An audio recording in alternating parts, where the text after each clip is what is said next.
night? First, the way in which we lost, it's one thing to lose a basketball game, but the way in which we lost by, the game was a grind, no one could take control of it. Jarvis makes a 4-point play, then we foul with under half a second to play in the game. That took a little getting over in and of itself. We then travel back the next day and try to get our arms around where we are and what the future looks like. That's when you do a lot of scoreboard watching and you start then delving into comparisons.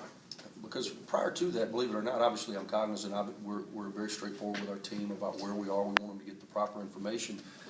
But our focus was on controlling our own destiny by winning basketball games. Once that ended, obviously it was nerve-wracking to say the least. What was it like, Andy, for you the weekend, Saturday? You talked about comparisons and scoreboard watching. I mean, were you just in front of the TV most of the time? Yeah, I watched as much as I could. My dog, I've got a dog, and when you clap your hands or you raise your voice, the dog goes crazy. So needless to say, the dog was going crazy a lot on Saturday. Do you know much of anything about BYU? I'm a college basketball fan, so I've seen them play. I actually watched the game when they beat Gonzaga. We were on the road somewhere. I saw it in some hotel room, I believe. Very talented. And what's ironic is Tyler Halls, who I believe is the all-time leading scorer. He broke Jimmer Fredette's record, which is saying something. But he's the all-time leading scorer at BYU. I played against his father. How about that? It kind of tells you my journey. So I know Dave Rose. Very great deal of respect for the job that he's done. It'll be a tremendous challenge, but we're just glad that we have the opportunity for that challenge. Did you see the screenshot that came out before the CBS announcement? The screenshot? I guess on Twitter it was a screenshot of the NCAA website that announced the game, Ole Miss BYU. Really? No, I didn't see it. We obviously were. CBS is not stupid. They were going to make sure that the last bracket shown was the last tie-in to a first four. And we knew that was our only shot. There were a couple of surprises throughout the course of the bracket. When we saw certain teams that were not in the first four and certain teams that were left out completely, it was a little bit surprising, but we knew there was still hope.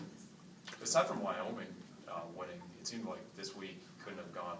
You couldn't have scripted a better week. Well, because of people don't talk about this much, but there's not a lot of bid stealers out there with the reconfiguration of conferences. When you start putting them all together in the same league, there's not as many opportunities. You know what I'm saying? Like you pull Dayton into a different bracket, you pull Butler into, it limits the opportunities for guys to steal bids simply because now we're all in these big power conferences. For us, our season, we certainly took our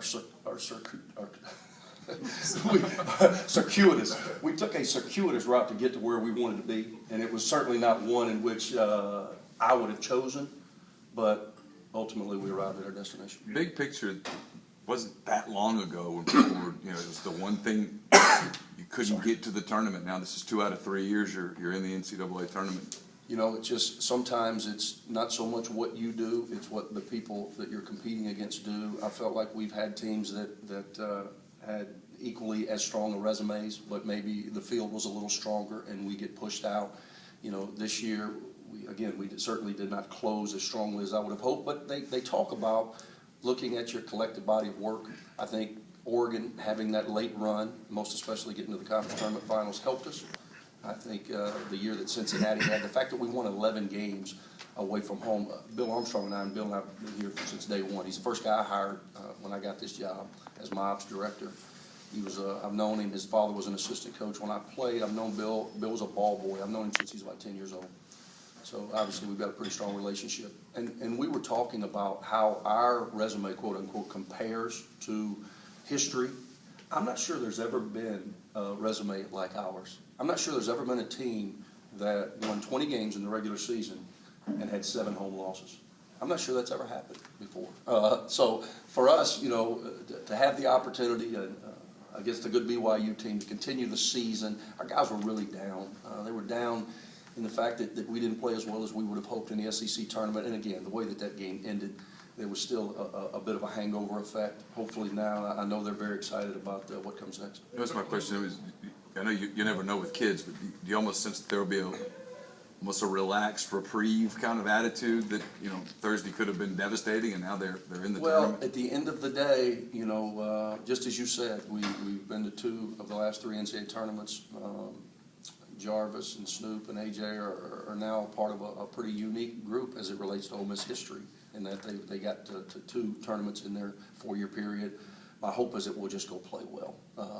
No pressure, stop squeezing the ball. And when you look at our stats, and I have poured over them throughout the course of this year, we're 18-4 if we can get to 40% from the field. We're not so good when we don't shoot 40%. So my hope is that, you know, we can make some shots. Now, there is one advantage. We have been in the building. You know, we played UD up there, obviously.